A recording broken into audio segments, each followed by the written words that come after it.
This is the final match of the KSK Invitational first set of day 3. This is Group C and spawning. In the bottom left-hand side of the map is the red Protoss player, Skeleblade. And his opponent, who just took game 2, is the blue Terran player, EpicD.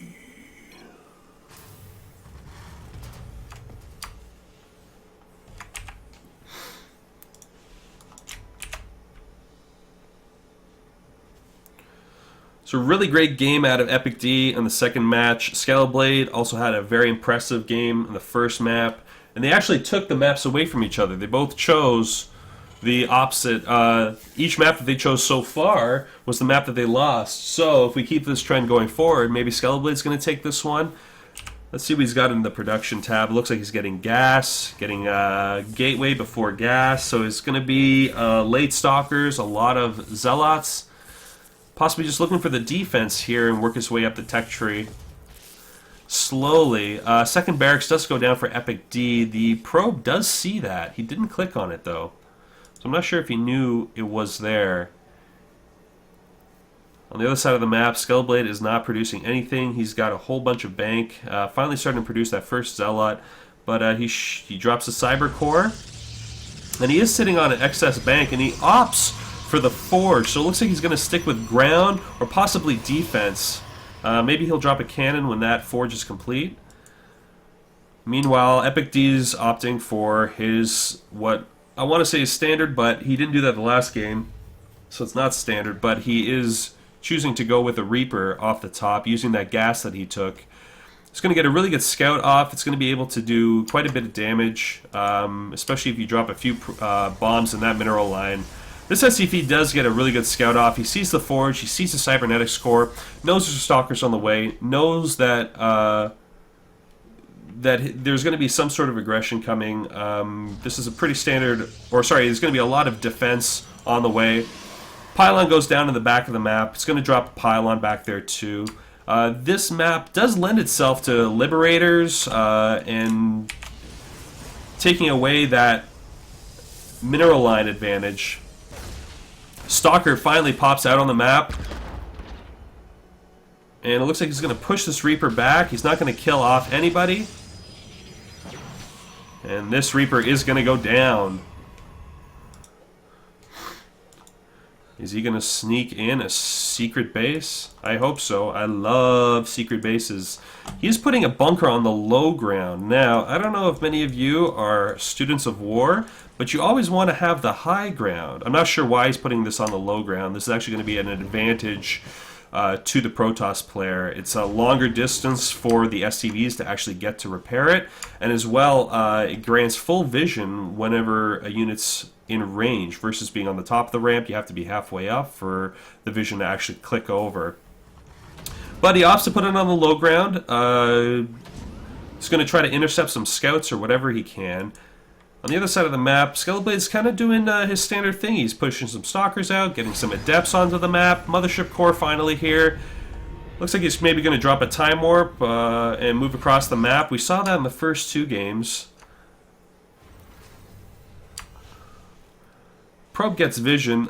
He won't be able to see the bunker, so he doesn't know that it's there.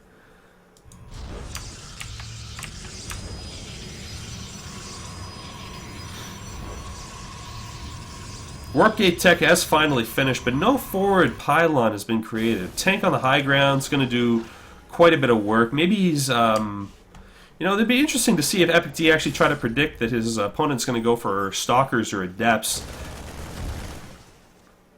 Good range from that bunker is taking off any sort of pylon drop that you would expect out of the Protoss player. Normally a Protoss player on these maps are dropping pylons here, or possibly here. And even sometimes up here, just because it's completely out of the way, but you want it as forward as possible. But this bunker placement is actually not that bad. It took out that probe that would have been putting down the pylon. Another pylon position I've seen is over right here. This army supply is in Skeleblade's advantage by double. He could do an attack right now and probably finish this game fairly quickly, but he's opting to get out as observer, take a peek at what his opponent's doing across the map, and his choice to opt for a higher army count versus his econ is actually probably going to be in EpicD's favor. One base Protoss, it is, you know, oh wow, he put a planetary at his natural. EpicD is fully turtled in right now. He's doing a really good job. He's recognizing that he can just build his econ up and tech his way up the tree. Oh boy. Oh wow. Really? Oh my god.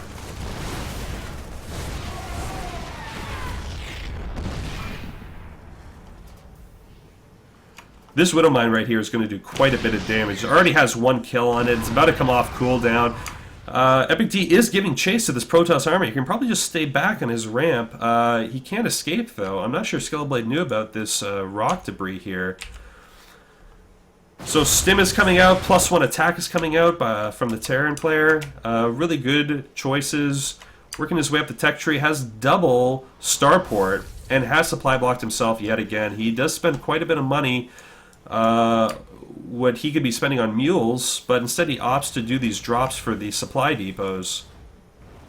Again, the army supply is an advantage for the Protoss player, but really at what cost, you know? We're looking at a humongous economic advantage. You can see down here it's nearly double for the blue Terran. He is opting to put the bunker on the low ground yet again.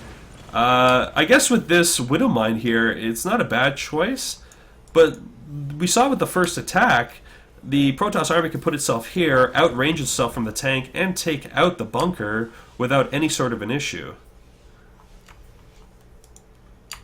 Skeleblade finally has his second base almost fully complete. And EpicD is sitting supply blocked yet again. He does have a bank, but he's not spending it on supply depots or anything like that.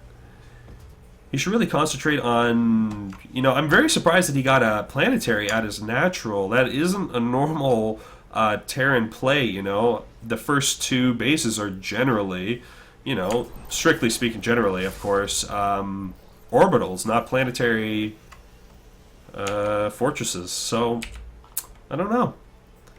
You know, this actually could bite him in the butt, you know, because Protoss does have it, because of their... whatever the heck it's called. What is that called? Overcharge or... not overcharge. Energy or whatnot. Oh, what's up? So he does have a drop coming in here to the back of the Protoss player. And he is kind of ready for it. These cannon placements are actually nice and wide. They're going to be able to range and hit anything by this refinery right here. So if EpicD isn't careful enough, he's going to lose most of his army.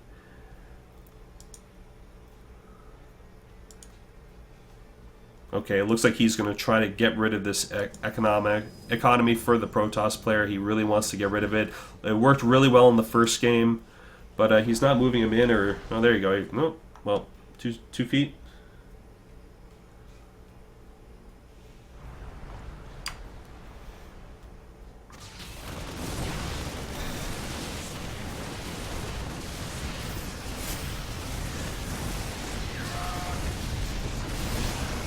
Oh, recall back home, right on top of this entire army. He's going to be able to take out most of everything here. Let's see if he's able to pick off anything. No, he doesn't. It was a pretty good attack there. He was able to take out a few zealots, a few stalkers. Not bad. Pretty good engagement, good little attack. Gets that Protest player on his heels. And on the back of this, EpicD is doing the right thing. He is getting that expansion. Not at his proper third, but getting it in kind of a secret base position. Now again, we talked about it yesterday. This map does lend itself. Oh, does it survive? 1 health. No, it does survive.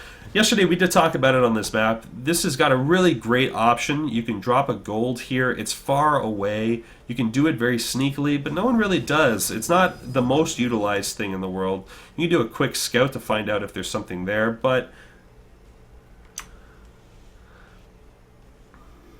but most people don't actually utilize it.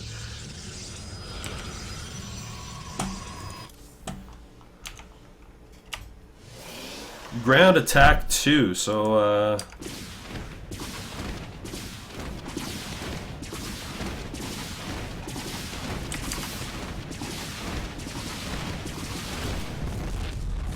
so EpicD's army supply right now is quite impressive. He's moving around the map right now. He's realized his opponent's third hasn't been taken. He's going to lose both of those Banshees right there. That is not a good thing, losing that sort of army supply. Really giving the Protoss a little bit of an advantage, especially considering his army is on the other side of the map. If Skeleblade knew that, he would be moving in right now with an attack. This one tank and one bunker is not quite enough to actually do much of anything. This second tank here needs to siege up to make a proper, to make a good attack, but it's just going to sit there. It looks like the rally point's coming in. He has recognized that there wasn't another secret expansion up here. Protoss player is moving in. He's taking it out. It looks like he's going to be able to take out this command center. It's on fire. It looks like it's going to go down. Second Time Lord comes down on the ramp. Mothership Core does go down, but this is a large ground army. These Immortals are going to be able to take out all these Vikings as they drop onto the ground. Really good job by Skeleblade eating up this Terran army. He does need vision of that Banshee, and as soon as he does get that, there is an observer right on top of this army. But there is a tank back home. They will be able to take out most of this.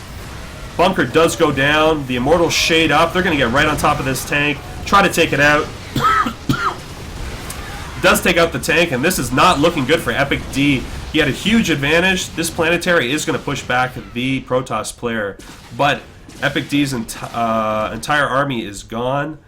He did lose the observer. There isn't another. He has not started another observer yet, and he does have one on the map, but it's not with the army. It's over. There you go. He finally moves it with the army. He's going to want that vision. On the back of this, Skeleblade did create his third base. But EpicD is not looking all that pretty with his econ now. It has finally evened out. EpicD still has a gas advantage, which makes sense. He's building a lot of starports. And what is this? Oh, that's a starport over there. And another starport. So he's going for heavy starport aggression. He wants that air advantage. Maybe he's worried about Sky Toss, you know. Sky Toss, always a viable option for Protoss players. Always really important.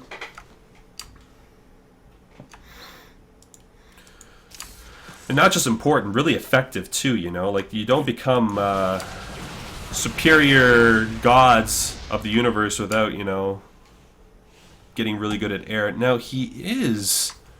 Nope, he's not. He is going to send his overseer, not overseer, that's Zerg, observer, over to the other base here, kind of getting the feel, saying maybe there's something over there, and he does recognize there is another base on the way. We'll see if he tries to get it to complete. If he does, EpicD is going to be behind quite a bit. He did build another command center, but let's see if he cancels it and get that 300 minerals back. He does cancel it, gets it back, so not a huge economic hit. Oh, there we go. EpicD is moving to the gold in the center of the map. This is something a Terran and Zerg player do fairly frequently.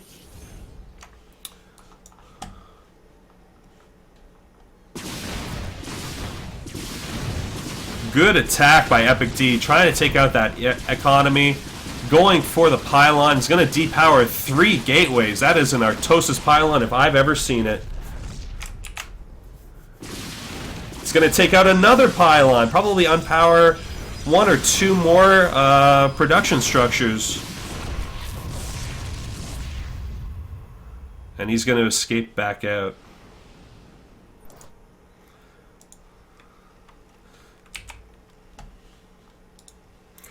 Really, really good back and forth between these two. It does feel, though, like... oh, wow. You know what? I was wrong. I was going to say it feels like skeleblade does have an advantage, but that is in the economy, but that's totally not true. Dropping mules down on this base over here, which this does not look like that's in the right spot. But getting these mules out is giving a huge advantage. That's the sort of difference that you get out of Terran when you drop mules, especially on a gold. I was talking about it yesterday, but the funny thing about mules is that they mine at a set rate, whether they're at a gold base or whether they're at a normal blue mineral line. It doesn't really matter which one you drop them on, they're going to mine the same. But SCVs do have an advantage being on the gold base. So really, when you're dropping your mules, you almost want to have your SCVs, you want your SCVs on the gold and you want your mules on the blue. Skeleblade does move out to the other side of the map with his entire army to check to see if there's a third. They are as far away as they can. This looks like a pretty decent attack coming in here from EpicD. And if he does move in right now, it's going to wreak a lot of havoc. He does cloak up. He is going to move in. We'll see what he tries to focus down and take out. Looks like he's going for the supply. Depowering these buildings is going to give him a huge advantage. And this army for the Protoss players is as far away as they can get. There's a first stalker right there. Takes it out. Still nothing that can shoot up. He's going to take out quite a bit of this. He actually does not have a lot of anti-air. He's only been opting for stalkers for a really long time. And it has been somewhat effective. He's warping it a whole bunch more right now, which is decent, but at what cost? Look at this ground army. Really great ground army, really good against the tanks that EpicD is creating, but still just not enough. He's going to want to think about getting his way up the tech ladder a little bit, maybe building some starports. He does have 2 warp prisms here, but again, that's just ground units. EpicD is making the decision that he wants to take control of the air, and skeleblade is just letting him do it.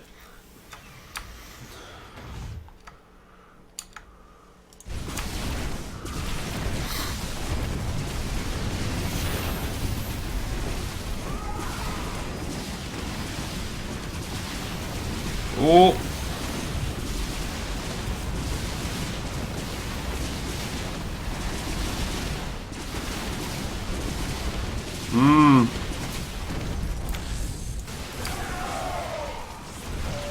Big attack coming in here.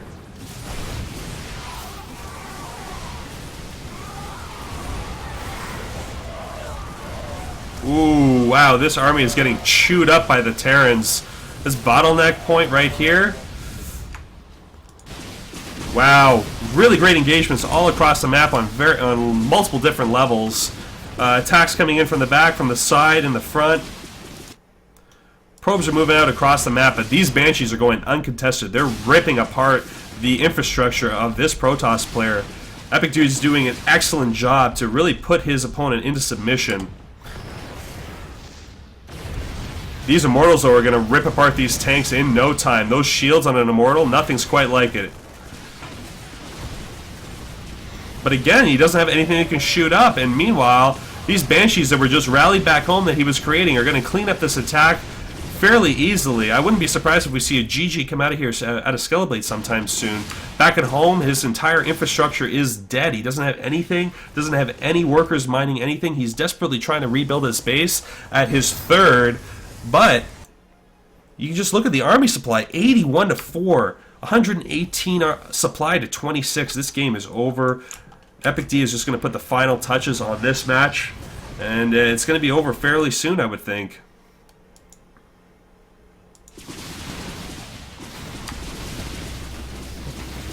Really great work by EpicD, building up. He turtled in a little bit and just teched his way up the ladder.